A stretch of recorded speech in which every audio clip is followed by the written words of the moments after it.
You are watching Access LaPorte County, Channel 97. Coming up next is the February 6, 2025 meeting of the Michigan City Redevelopment Commission. You can find more information for this meeting by visiting www.accesslaportecounty.org.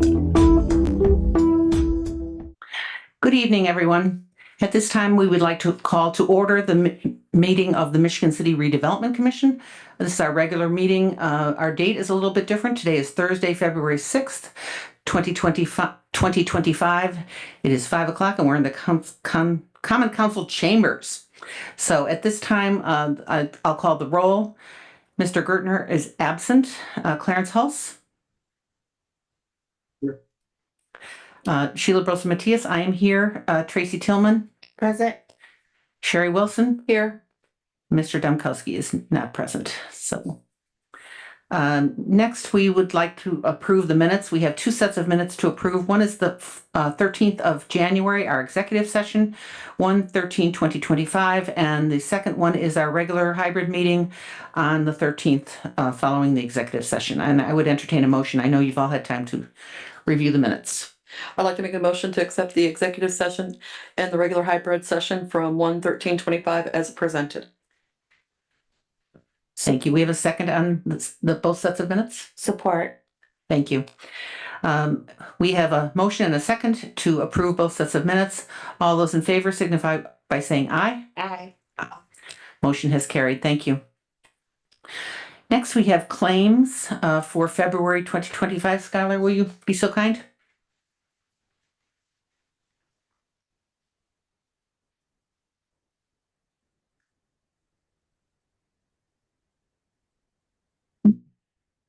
This is claims docket for February 6, 2025. In January 2025, we had payroll for CDBG reimbursables, staff, and commissioners.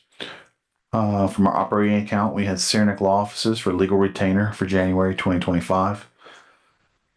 From the North TIF, we had Baker Tilly Professional Services for TIF SOLA 11/2023 to 12/2024. Barnes and Thornburg for legal redevelopment and economic matters. Barnes and Thornburg for legal Bloxham arbitration ending in 12/31/2024. We had El Salon for a facade grant at 113 West 8th Street, final pay. Hearts and Hands Preschool for facade grant at 2302 East Michigan Boulevard, final pay. Saranac Law Offices for legal services, North TIF, January 2025. We had the Cellar Door for a facade grant at 1901 Franklin Street, pay 1. The Chicago Consultants for consulting at 5th and Pond Development, 1/1/2024 through 1/31/2025. We had Wake Robin for a facade grant at 320 East 2nd Street, final pay. In the South TIF, we had DLZ for South TIF connectivity improvement projects for 1/6/24 through 1/17/2025. Saranac Law Offices for legal services in the South TIF, January 2025. 2023 mixed use transit project bond. We had Flaherty and Collins disbursement request 14 from construction account, and U.S. Bank administrative fees for 2023 mixed use transit bond 12/1/2024 through 11/30/2025. So our total is? $1,409,787.21. Great. Thank you. Are there any questions? If there are no questions, I would entertain a motion to approve the claims as presented for February 6, 2025. I'd like to make a motion to approve the claims for February 6, 2025 as stated. Thank you. I'll second. Perfect. We have a motion and a second to approve the claims as presented. All those in favor signify by saying aye. Aye. And we have heard no nays, so the motion has carried to approve the claims as presented. Next, we have the financial report. The financial report is dated December 30th, 2024. Skylar, could you give us a summary? Yes. In our cash accounts, this is our cash account. We have operating account. We have $166,357.55. In our Southside TIF account, we have $8,637,794.65. In our Southside TIF debt reserve account, we have $336,308.50. In our Southside TIF capital account, we have $16,199.79. In our North End TIF account, we have $4,049,819.62. In our East Side TIF, we have $678,552.15. In our Northeast TIF account, we have $1,227,636.71. Loans receivable, we have a county business loan fund. We have $94,829.59 for a total assets of $15,207,498.56. Thank you. Are there any questions or comments? Hearing none, I would entertain a motion to accept the financial report as presented. I'd like the motion to take the financial report as of income and expense. Oops, I turned off, sorry. Second.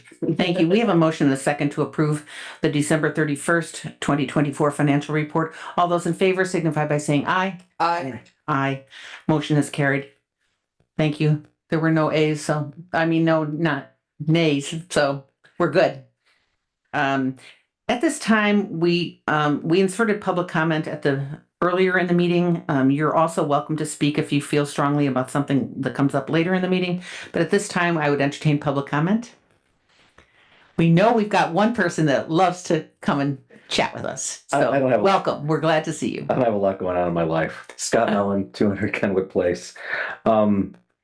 Yeah, it's hard to talk about the meeting when it's up front. So I know, appreciate I know. that you're opening it Yes. for other things. We just had $1.4 million in claims. And I'm just wondering, your operating account only had $100 and some odd thousand in it. How do we pay the claims? Is this coming out of the 15 million in various TIF assets? Just kind of curious, if the operating account only has 100 grand in it, how do you pay 1.4 million in claims? Want to Thank talk you. about that? Either Skylar or Yes, it comes out of the total TIF. yeah, the total TIF. Yeah. Mhm. Seems like a lot. It also comes out of various TIF accounts based upon where we're paying and what we're doing in those TIFs. So you're quite observant that it does appear to be quite a lot. There is a charge to Flaherty and Collins for that construction account, which is a big chunk of money. So that it's 1.4 million for that alone. So that's why this is an unusually large claim. So not a typical burn rate. No. As it were. No, because it will not work if we do that. Yeah, the Flaherty and Collins, that's actually coming out of the mixed use project bond. Yeah. That's actually a bond payment, but it shows up on our accounts because it actually is paid by the bank, but we keep track of it here in our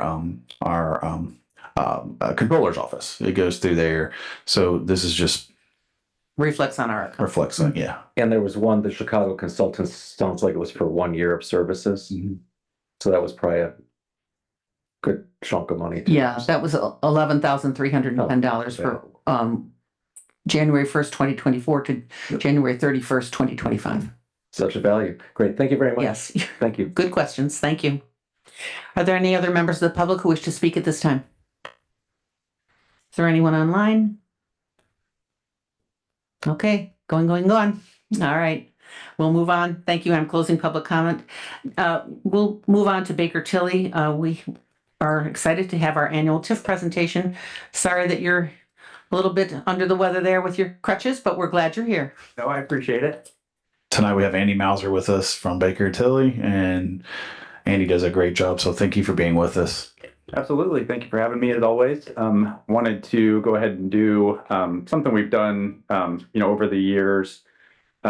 We typically do this in the fall, as we were, several months ago going through the process for the financing for the sewage improvements on the north side of 12. Wanted to kind of get that out of the way and then come back to you kind of as things settled with an annual TIF estimate. So this is really an update on kind of the status of all your TIF areas. There's also a requirement that was put into place a few years ago that all redevelopment commissions in Indiana have to do a similar presentation, and it has to hit the budget, the long-term plan, and then the impacts of your TIF area. So this is designed to meet that requirement, but then also hopefully be a good planning document for you and really an update on where your TIF areas are at. So I'll run through this presentation quickly, but feel free to stop me with any questions, and certainly, Thank you. glad to answer any questions. I do also have extra copies up here in case any members of the public would like those as well. So I'll just flip to start to slide 5. Just want to, I'm going to go through your north side and your south side TIF areas separately. I did want to note, going back to 2023, the Redevelopment Commission had consolidated those two TIF areas. So you really have a consolidated area that consists of what was previously your north side and south side TIF area. Gives you more flexibility for spending dollars between the two, but they are independent allocation areas that as they were set up. So just a bit of history about your north side area on slide 5. It is unique. It contains what we call a legacy component. So it has pre-1995 area that previously had unlimited lifespan that was capped, and it'll expire in 2040. You also have a 20 or a 30-year piece of the TIF area that was created in 1997 that will expire in 2027, and that does include the blue chip casino. And then it also has a 25-year component to it as well. It was created in 2018 and will expire in 2043. Your north side TIF has been very healthy over the years, and especially in the last few years. At the bottom of the page, you'll see estimates. So for 2024, annual estimate was $4,317,000. Your collections for the year were $4,368,000. So you're actually about 101% collections based on the estimate, which is great, especially for an area this size with the number of taxpayers. It appears, you're collecting everything you should, and then any delinquencies from previous years appear to be getting collected as well. So great collection percentage for an area that size. For 2025, we do anticipate about $150,000 of growth. So you'll be just shy of about 4.5 million in 2025. And going back a few years, this area had just eclipsed $4 million in 2019. So we've seen pretty substantial growth, about $500,000 over the last 5 to 6 years as well. So continuing to see growth is great within that area. Next page does have your outstanding debt obligations. So there are 3 outstanding payable from the north side TIF. The 2019 refunding bonds that refunded the original Lafayette Barker bonds. Those will be repaid in 2028. The 2021 bonds that refunded the original Elston Grove bonds, those will also be repaid in 2028. And then the 2021 refunding bonds that refunded, I believe it was the 2015 Wabash Streetscape project. And those will be repaid through 2040. Really have phenomenal interest rates on all your existing debt. The 2019 Lafayette Barker bonds, those interest rates range from about 1.9 to 2.05%. You have a flat 3% remaining on Elston Grove, and then on the Wabash Streetscape, those rates range from 1.25 to 2.85%, and those are taxable rates. Current market taxable rates would be, more in the 5% range. So you're really locked in at great rates on all those bonds back in 2019 through 2021. Next section looks at the south side component of the consolidated TIF. It actually has 4 different pieces. So it has a 1997 30-year component, and then 3 25-year components that were set up between 2012 and 2023. And then that expansion that was done in 2023 actually was the piece that connected the north side and south side TIF at that time. The south side TIF, very healthy as well. Estimate for 2024 was $3,185,000. Your actual collections for 2024 were $3,230,000. So about 101% as well. So much like the north side, I'm collecting everything you should, and then any delinquencies from previous years appear to be coming in as well. And this area was actually just under $3 million going back to 2019. So it's you've seen about $200,000 of growth over the last 5 to 6 years as well. So very healthy. And then we do have your outstanding debt obligations for the south side TIF on slide 9. You have the 2015 bonds that refunded the original County Road 400 North project. those will be repaid through 2028. The 2018 Ohio Street bonds that will be repaid through 2039. And then the 2019 double track bonds, which will be repaid through 2028 as well. And really phenomenal interest rates on those. The double track, those rates range between 1.9 and 2.05%. So very low rate, again, on those bonds that were done here over the last few years. Next section talks about the mixed-use transit project allocation area. So this is the project-specific allocation area that was set up for the Station Block project and the Flaherty and Collins development. So it was set up in 2023. We'll have a 25-year life. We anticipate that with project completion, you'll first start to receive TIF in 2027. And then Flaherty and Collins, through taxpayer agreements, has agreed to pay $814,000 beginning in 2027. And then that amount will increase by 2% per year going forward. So you'll have the TIF, and then you also have that TIF guaranteed at levels from the developer. So that makes this unique compared to your other TIF areas. The one outstanding obligation payable from the mixed-use transit project on slide 12. So these will be fully repaid through 2048, again, from that TIF stream from Flaherty and Collins on the Station Block project. And then the final action that was taken in 2023, your two areas were combined. The Station Block allocation area was set up, and then you also had an expansion of the consolidated TIF, and that was towards the east, down East Michigan Boulevard. So we do include that area as well on slide 13. It'll have a 25-year life, and then will expire in 2048. So to the extent you start to have growth and redevelopment on East Michigan Boulevard, you'll start to see some growth in that area as well. And I think that's important because as we'll talk through, you've got a number of TIF expirations that will occur in the next few years, but you've also got many new allocation areas that are not generating yet, but should as you start to see some of that growth, especially in the downtown area. And then the most recent debt obligation shown on slide 14, 14, is the 2024 loan that was done through the Indiana Finance Authority's residential infrastructure program. So this was, again, was for the sewer infrastructure on the north side of 12 and related improvements. So this was a low-cost, low-interest loan through the IFA's program. Your interest rate is locked in at 2.43%. They're actually going through another round of these for communities around the state currently, and that rate's jumped all the way to 3.11%. So again, got in at a very good time on that and locked in that low interest rate. And then slide 15 is probably the most important piece in this whole presentation. This does take a look really at the status of all your TIF areas that we just went through, and then all your debt obligations. So on the left third of the page, you'll see TIF estimates, not only in 2024 and 2025, but then going forward from your north side TIF, your south side TIF, and then your Station Block TIF. So you'll see in 2024 altogether, between those three, you brought in about $7.5 million. That amount, again, with the growth for 2025, should increase to almost $7.7 million. And then it will continue to increase going forward as the Station Block TIF starts to come on. You'll also notice as we get past 2028, your older north side and south side TIF areas will start to have pieces that expire. So that TIF will start to drop off as we get into the late 2020s, early 2030s.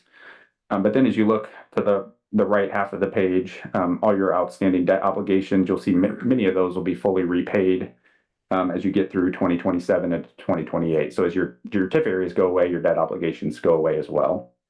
And then on the far right, you'll see, your TIF coverage is very healthy, still, about 143% on the minimum and 150, 160% in many years as well. So for every, dollar of debt service, you've got $1.50, $1.60 of TIF coming in the majority of years.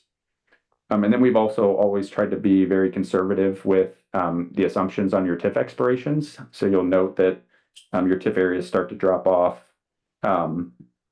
After 2028, we have many of your debt obligations structured to be repaid after 2027. So 2028, you'll have some surplus TIF that should start to something you can build up as those TIF areas start to expire. But again, with those new allocation areas, the Transportation Development District, you should start to see increased collections going forward in the next few years as you've continued to reinvest. And then we do just include potential projects. I don't know, Skylar, any comment on any of the projects for the consolidated TIF that we show there on slide 16? I don't have any comments. I would just say, kind of take a look at those. I'll just list them: solo site development, Pond Street site development, continued station block development projects. As those spur off of kind of what we're doing down there, there'll be some, we're already getting questions about other pieces of land around there. So there's opportunities there. Marquette Mall site, obviously that's a big one down there. There's 50 acres of land down there, and we have been getting asked quite a bit about it. Town Center Drive Road extension, that's really our South TIF connectivity and project. And then MCAS technology grant, which is something we do annually. And then Singing Sand Suites is a project we're working with, that we've been working with on 8th and the Boulevard. So nothing nothing that you don't know about, I guess I would say. And this list doesn't obligate you to do any of these. It's just, again, highlighting that not only do you have existing obligations for projects you've done in the past, but, the ability to continue to accumulate TIF for some of these future projects as well. Next couple sections will be quick. The Northeast TIF area is the next one. It was created back in 1999 with a 30-year life, so it'll expire in 2029. It's been very consistent, just north of $300,000 a year. In 2024, estimate of about 328,000. You brought in just over 332,000, so right in line with expectations, and that should stay pretty consistent for 2025. And this TIF area no longer has any debt outstanding, so that's really TIF that's available for other projects going forward. And we do list some of those potential projects on slide 19. And then on slide 21, the last section, your East Side TIF. One of your newer TIF areas was first created in 2015 and then expanded in 2022. Both of those components will have 25-year lifespans, but that life will not start until you issue any debt obligations, which you've not done yet. And for 2024, the TIF area was estimated to be just north of 400,000, 433,000. Your actual collections came in a bit under. For 24, about 383,000. So that's one we'll just want to keep an eye on. If there were any delinquencies in 24, make sure that those are collected in 25. And then pretty consistent for 25, down just slightly to about 426,000. And then the very last section, under the impacts piece, wanted to highlight, we do show this graph, which is something, we've done in previous presentations. This really just shows the mechanics of how a TIF area should work. When the TIF area is created, that base assessed value is established. As the area grows, that green box is the new growth, and that's what you capture as TIF dollars as a redevelopment commission. And then the goal of a TIF area is to get all that assessed value back to the tax base. And we talked through a few slides ago, you've got several expirations that will start to occur here in the next 4 or 5 years. Those are pretty significant between the north side and the south side together.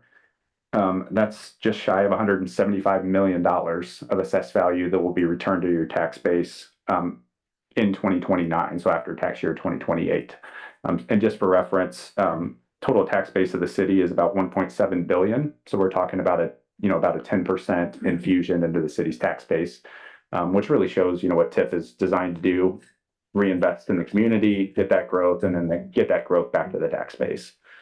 So that will be a strong positive, not only for the city, but for the other overlapping units as well. And then on slide 25, to also meet the annual requirement to discuss the impacts, we do, and like we've done in the past, do a calculation really of how the TIF works. And if you didn't have the TIF, what impacts would be on taxpayers. So you currently capture about $287 million of assessed value, which provides about $8.3 million of TIF. If you were to give that up tomorrow, that $287 million of assessed value would actually cause a reduction of about 41 cents in tax rates. But if you were to then turn around, obviously you're using that 8.3 million for debt repayment for other projects. If you were to levy $8.3 million through a more traditional property tax levy, it would require a tax rate of about 61 cents. So through the TIF, it is keeping tax rates down by about 20 cents from what they would otherwise be, having to raise that directly through city taxpayers. So again, it allows you to leverage new growth. And then obviously you've continued to reinvest, as we talked about, $175 million of assessed value is tremendous.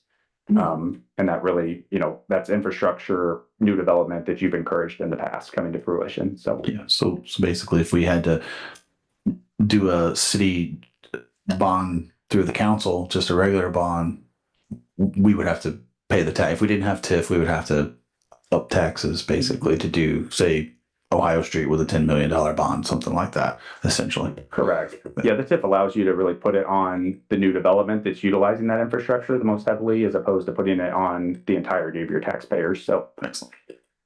so that's really the presentation. Be happy to answer questions. Again, big takeaway, your areas are still very healthy. I think you're going through a little bit of a transition period when some of your older areas will start to go away.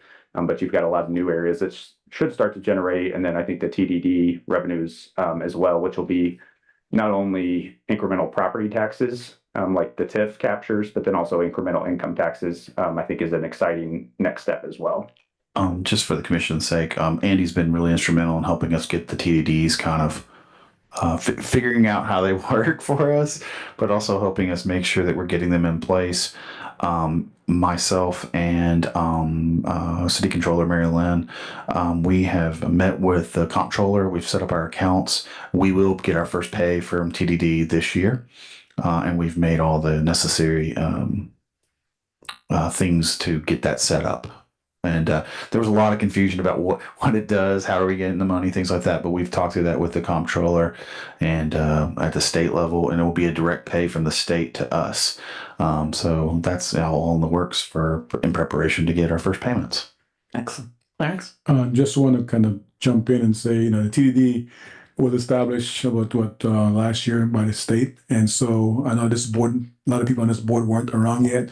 We probably should have a workshop or even a presentation at some point so the new board can understand what it is, the boundaries. And we're also looking at doing some more regulations within the district. So it'd probably be good to have that presentation at the same time. So Great idea. Thank you. Scal, you can set that up for us. Okay, Never mind, Clarence is doing it now. Clarence, perfect. Thank you. Does anyone on the board have any questions for Andy? Any member of the public have any question for Mr. Mauser?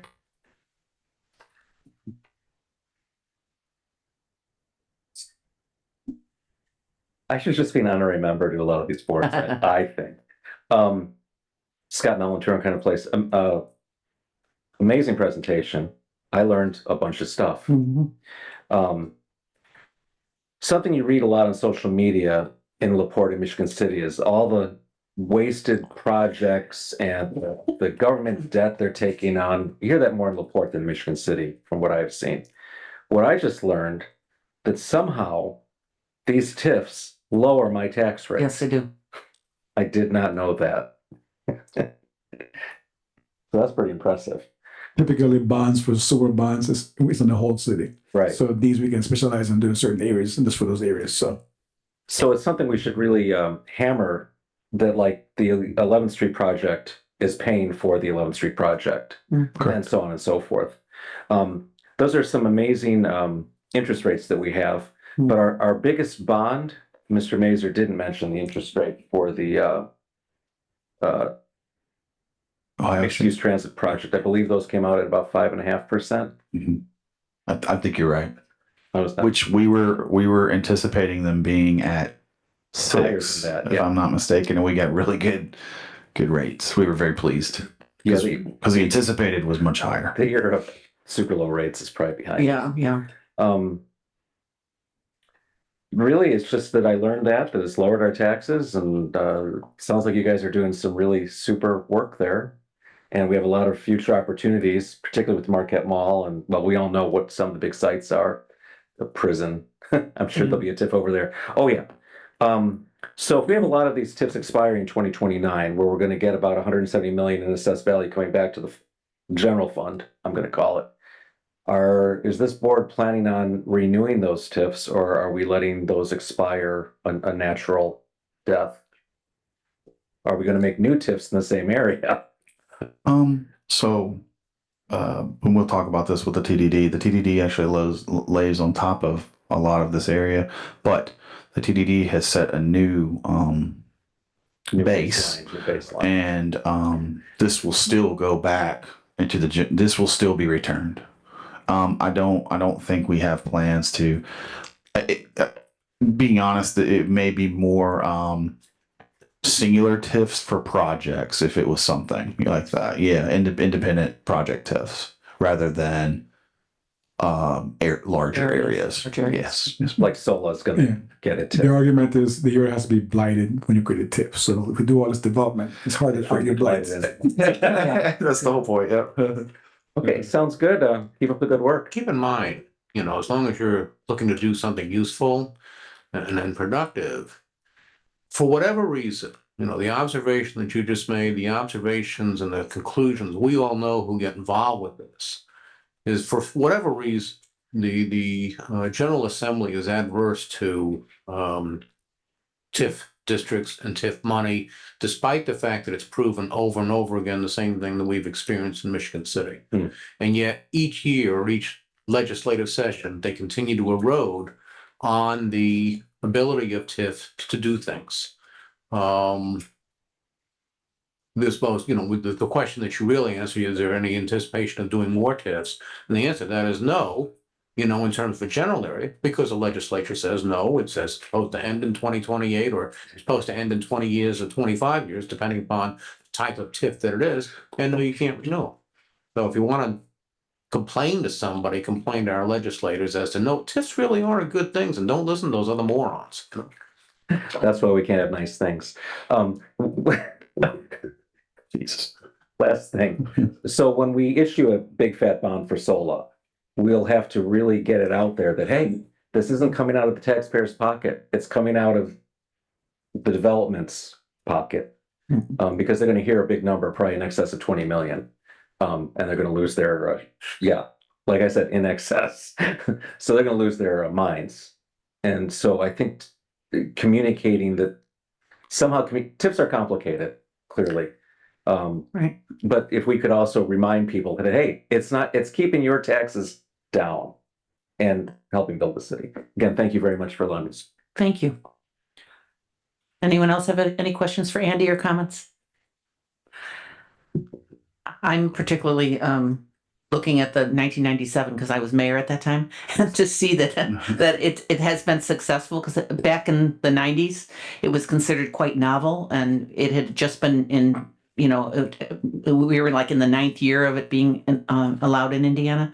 And so to see it so successful on the south side, on the north side, I mean, it's really great to see. And then they'll be closing down in 2027. So that's exciting. So TIFs can work, but I appreciate you keeping a tight hand on it with us. And of course, our redevelopment commission has over the years been really very conscientious. So that's good to see. Any other comments from the board before we move on? Thank you, Mr. Mauser. Really appreciate it. Thank you, Andy, so much. Yep. Always good to see this. All right, next on our agenda, we have approval of modification to the facade grant application. Skylar, could you walk us through that? Yeah, I can. I'll take a stab at it, and then I'll probably hand it over to Alan to kind of talk about what things we talked about. You may recall at our last meeting we did a retroactive approval of a facade grant, which is totally fine. It's within your purview. We've done it before, but we should probably make that if we want to do that. We should make that part of the rules and our guidelines and put some parameters on that. I also do think that that the boulevard deserves it, because we expanded the TIF and we gave it a tool that it's never had and didn't have any tools over there for many years. We've seen lots of disinvestment there and changes there, and what we're trying to do is focus on the boulevard. So now we've got the facade in place, and I think that we should make some allowances to be able to provide some financing there, or some facades there. Alan, with that, I'm gonna let you take it away. Yeah, the only other thing, when we talked about the approval of the facade grant for the daycare center, Hearts and Hands Preschool Academy, discussion centered on the fact that there was no facade improvement program for that part of Michigan City. And then on October 10, 2023, after we had expanded the TIF to that area, it was also decided or also agreed and moved by this commission to expand the facade improvement project over there. The problem was then with Hearts and Hands is the fact they had undergone all of this reconstruction and then say, hey, what about us? But there was no facade improvement program before them. So our discussion last month said not only we improved that, but also we wanted to put some kind of a look back period. And we didn't decide anything, but I basically took for the comments from Commissioner Hulls and Commissioner Tillman that they both kind of agreed or set 2 years back. So I modified the agreement, and that's really modified the program narrative just to show that any type of work that was undertaken on or after October 10th, 2021 would be eligible for consideration for the facade improvement projects going back 2 years. The key thing on that, though, is that, he can't just say that when we were planning on doing a project in October of 2021, they actually had pulled permits, paid for the permits, had actual work occurring, if not completed, and that's what we would then put in here. So, and that's exactly what the Hearts and Hands Academy did. So that's the effect. But if you're going to agree with the 2 year look back period, you need to make a motion, approve that tonight. If you want to change it to something else, 18 months, 36 months, whatever the case may be, that would approve the changes, and then whatever you decide, I can then make the final modifications to the narrative. I got a question. Do we say 2 years, or do we say when the TIF started, and then that'd be a one-time deal with a honest period, maybe the next 12 months to come to us and get it processed? I don't know, but that's to be determined. When I was looking at the minutes and I was recalling the conversation, it was a 2 year look back period. So that's all I did. But if you want, we can do 2 years look back. We can have a period where the next 12 months, so we can get them processed and refund, and say it's an ongoing program 2 years back. So.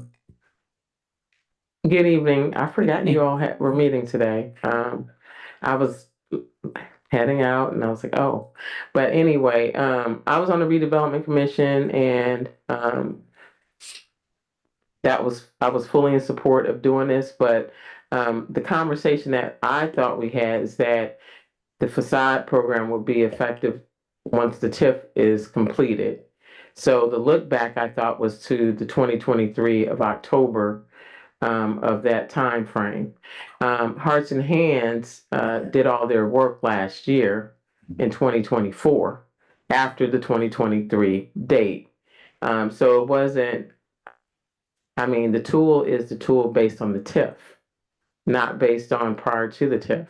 So, that would be my only concern, is that that should be the look back, and then anyone that did any improvements, give them a certain amount of time and cut that date off for them and say, hey, if you did improvements between October or whatever of 2023, that you have the end of 2025 to complete it, your application, get it completed and done, so that we don't have any of those look backs anymore. Right. Because you don't want somebody coming 3 years later, 2 years later, saying I did this back in this time frame, but it's not that many. I don't think that did any improvements during that time. I think now is the time that we can knock on doors and talk to business owners about it. But it was really having the tool in place and then saying, hey, this is the date that the TIF started. And at least that was my intent when I was on the redevelopment commission as a member of the board. So that's what I was, that was definitely the thought process at the time. Thank you, Mayor. I do. It would make sense that it was any type of legal challenge you could start with it when the TIF started. So. Okay, so what is our motion? It would be October 2023, right? Would be the start date. And then And then we have a, End date. end date would be, well, I mean, you have to process by end of this year. And That's the- 2025, 2025. December 31st, 2025. Mhm. Okay with that. What's that? I said that would, I agree. I mean, I think it's hard to let them go too far away. Yeah, 3 years later, 4 years later, you get a package and you're like, what is this? Yeah. Okay, Alan, would you kindly state the motion that we're going to vote on? All right, well, let me throw a couple of questions in at you before we do that. Okay, we have questions. You want to Sure. Could you- So, help clarify something for me. So I know on a TIF that a nonprofit cannot benefit from a TIF, but can a nonprofit benefit from a facade grant? Yeah. Okay, okay, I think that was a special case because the childcare is a nonprofit that actually helps business. So it's directly related to business, okay. so we have to be careful with that. We can't just Yeah. make it just any nonprofit. I looked it up and it was kind of like Yeah, vague. if that's- our childcare does help a business operate because they take care of the employees or Yeah, Yeah, okay. we need to look what the purpose of the program was, not so much was gearing it toward nonprofits as much as it was to, going back to the very, very beginning is Business our- development. making our downtown, preserving the historic nature of it. Yeah. So it was more of an aesthetic type of thing as opposed to a benefit for a, profit or nonprofit or anything like that. The question I have though, is that in terms of trying to get a look back period or whatever, and maybe I'm not remembering correctly, which is always possible, but I thought the question that came up with Hearts and Hands was because of the fact they did all this work, but didn't know that the facade improvement was available to them. So therefore, they did come and do all the preliminary stuff beforehand. But maybe I'm wrong on that. No, it just didn't. It didn't. There was a lag in time between when we created the TIF and when we expanded the facade over there, and they were in that lag of time. Which is why I think Mayor's suggesting we go back to when we started the TIF, so we actually have the tool put in place. We expanded the TIF program. When we went back and looked at all that, we expanded the TIF program into the new area for the new boundaries on October 10, 2023. Mhm. I think the TIF itself was expanded to include that area, if I remember right, somewhere 2 or 3 months prior to that. So we're talking about at earliest August of 2023 is when we did the TIF expansion to consolidate North and South TIF, but then also expanded what was then known as the North TIF. And I think that was in August of 2023. So if we're talking about the fact that the instrument didn't exist, and it didn't until October of 2023, that's when I'm confused in terms of, I thought we approved Hearts and Hands because they had actually started doing their work prior to October of 2023. But now, my understanding is they actually did it in 2024, so now I don't know what we're doing. All right, my suggestion is that this board takes us off of the table right now, and that we have staff develop the rules that they are going to suggest that we follow. Yes.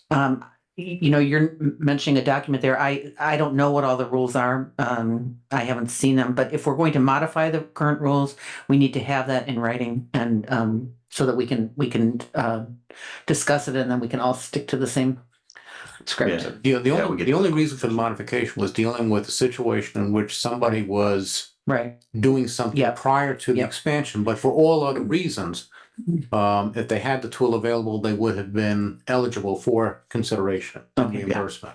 So, All right, so Skylar, can you come back to our I wrote it next, all down. thank you, Yeah, thank I you. wrote everything down. All right, I know what I need to do. okay. Moving on, let's go to SOLA updates and approvals. As of right now, I don't have any updates or approvals, or I do have updates. We've met this week. We had an organizational meeting with all the utility departments, save for NIPSCO, but NIPSCO's pretty much already moved their large gas line. They've directionally bored. It's actually a Michigan Boulevard now, so they've abandoned the gas line that's in the middle of the lot. We met with water, sanitation, stormwater. We orchestrated that meeting. We have are still having ongoing discussions with relocation of utilities and who's doing what and the designs of those utilities at this point in time. But we did get to we have figured out we've figured out what all needs to be submitted to the various departments for their review and their approval. And then you may recall that the discussion is that we will fold those utility relocations into the final document with SOLA. So they will be doing that relocation for us. So as far as timeline goes, can you try to give us a little bit? As of right now, tomorrow I will know more on the financing. We have a meeting tomorrow with them. So I'll hopefully know more about that. But keep in mind they have till June 30th to break ground. That's what we specified. Thank you. They're telling me they are intending to break ground in May. Nice. Any questions or comments to Skylar? Hearing none, let's move on to the 11th Street Station Garage and Residential Tower updates. I did visit today on site. I went and toured. I didn't go all the way up into the garage, but I will tell you that the garage is coming right along. There's striped parking spaces in there now. The concrete floors are in. They've started, you can start seeing what's coming up out of the ground on the tower. You can start seeing the courtyard being constructed. And I did visit the historic facade that's being put back on, the terracotta, and it's really beautiful. You can't see it from a distance, so it's very hard to get pictures of it. But you can go into the tented area and kind of look up, and you can see the facade. They're about halfway up the building at this point in time. They are also telling me that hopefully the elevators will be here soon, and they will have elevators in the buildings. So it's kind of been a delay. Has been the elevators. Well, just one last thing on that. We met with them over lunch today about some other issues, but they did give or have modified the completion date to at the latest May 1st, although they might be able to do it earlier. So Yes. that's what we're hoping for. Sometime in April is what we're hoping for. Excellent. All right, moving on. Anything else from legal counsel? You guys, Skylar, you gonna cover the appraisals? Because you can do your report, or I can do it right now, whatever you. Go ahead and do it. I'm making some notes here. We have been talking with the city about some parcels that they own that have unique development prospects based on their location and based on the parcels themselves. As you know, the statute requires anytime we either accept or acquire property or convey to somebody else property, there always needs to be at least one appraisal done. In this particular case, since going from one government entity to another, it will only be the required one parcel or one appraisal. And we have four different parcels that we need to do. So I'm asking approval to go forth with commissioning appraisals for 4 parcels somewhere in the North TIF, which is as far as I need to go statutorily. So you need a motion? Okay. We are looking for a motion to approve the appraisals as described by legal counsel. I'd like to make the motion to approve as presented by the council, by our legal counsel to do the appraisals for the properties in question. Okay, Second. good. We have a motion and a second to approve the appraisals for how many parcels? 4. 4 parcels to be appraised. And you'll come back to the commission and let us know how that proceeds. Okay, Well, before we do any kind of conveyance, sure. right. All right. All those in favor signify by saying aye. Aye. We hear no nays, so motion has carried. Thank you. Anything else? The only thing else was just that there was an executive session prior to this meeting. No items were discussed that are not permitted by the open door law, and no decisions were made. And that's all I have. Thank you. Next, our director reports. Yeah, I do have two things to talk about tonight. One of them that I made a mistake, and Mr. Antonio Connolly is here tonight to correct my mistake. I had told him that we would have him on this agenda for Kidpreneur and in prep so that he can start prepping his organization to start First Fridays essentially downtown. And he's here tonight, and I wanted to give him some time to make a presentation to us. We've done this before for him. And I think it's pretty successful down there. And I just appreciate him making use of the space. Thank you. How you guys doing today? Great. My name is Antonio Connolly. As Skylar said, I'm the president of Buddapreneurs. And I was coming before you guys to ask to use your guys' lot on 7th and Franklin for the kids' pop-up shops from May 2025 to October 2025. Every first Friday. This will be our third year if you guys approve it again. So May to the end of October? Yes, first Friday. Okay. Only first Friday. Oh, yeah, that's right. Correct. And also, typically during Boat Race weekend, they've actually been folding Kidpreneur into that weekend. So Yes. I know you guys work with D when they put on that and the Convention and Visitors Bureau. So it was kind of seamless. Yes. Just so the public understands and it gives you a chance to tell the community that's listening about your organization. Can you tell us what you do? Okay. We take a group of the youth kids and teach them about entrepreneurship and how to run businesses and stuff like that. And now we started getting into implementing like investing in stocks and stuff like that with the guys. So they have booths and they sell their. Yes, they have like a pop-up, so they have their own like tables and they have like booths and they sell like items from bird feeders to shirts to different stuff like that. It's impressive. Yeah, it's great. Thank you. I would entertain a motion to approve the use of the plaza from May through October on the first Fridays. Madam President, I'd like to make a motion to approve the entrepreneurs to use the property that's available through May 2025 through October 2025. Okay. We need a second. Second. Okay, we have a motion and a second. All those in favor signify by saying aye. Aye.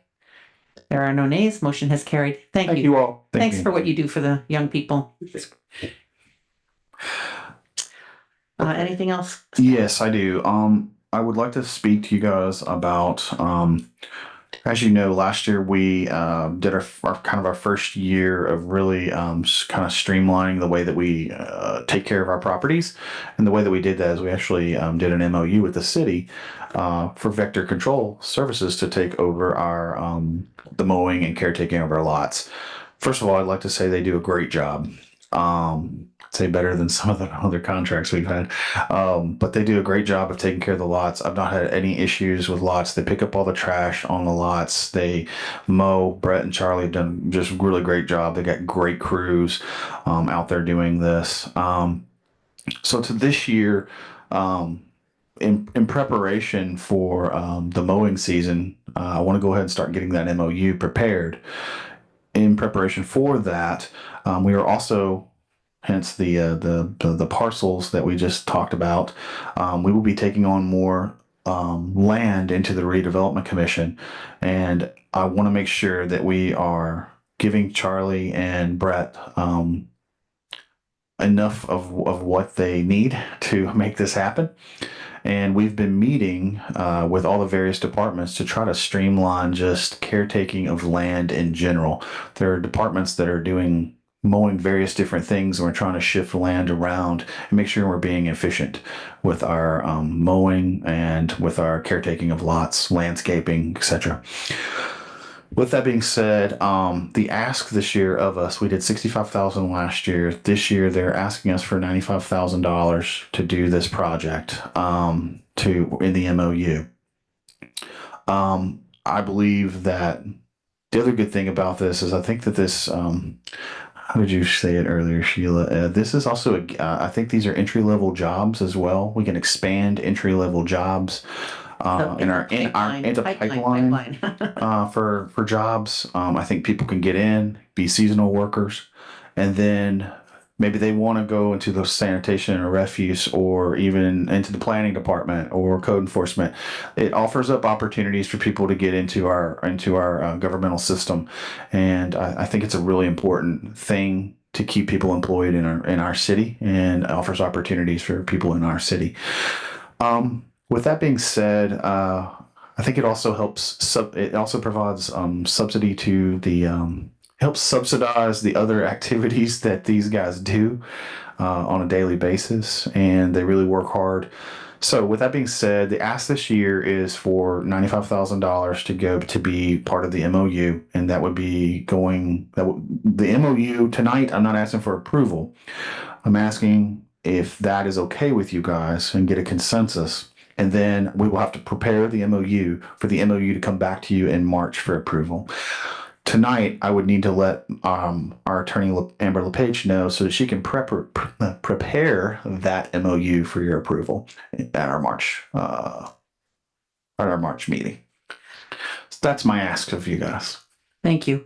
From my perspective, last year was the first year when this consolidated operation began, and I watched it and observed it and checked on it, and it was, I think, more efficient, more effective. We're adding parcels this year, and seeing the city team under Mayor Angie using equipment more efficiently, using manpower more efficiently. And I can't underscore your comment about the job pipeline, because I've seen it myself.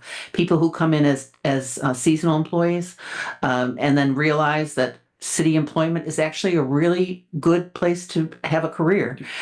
You've got a retirement plan, you've got really good health insurance, all of those things. So when there are openings in the full-time pool, the part-time employees or the seasonal employees have a chance to use their record of showing up on time, being a hard worker, having a good city spirit, and they can begin their careers. And I've seen it repeatedly, from zoo to street department, from street department to sanitary district. And, there's many people who came in early on in their lives and have developed really great careers with jobs that can support a family and provide opportunities for young people. So I can't say enough about how important that piece of it is. And the gentlemen leading that effort are doing a great job. So anyone else have any comments on this proposal so that Skylar can go back and develop the details and bring that to us for our vote in March? You covered it well, so I'm in support of it. Thank you. Great. Okay, so it looks like we have a consensus of support, so if you could go ahead and do the necessary legwork and come back. Alan and I will execute the MOU and get it back before you guys for an official vote. Excellent.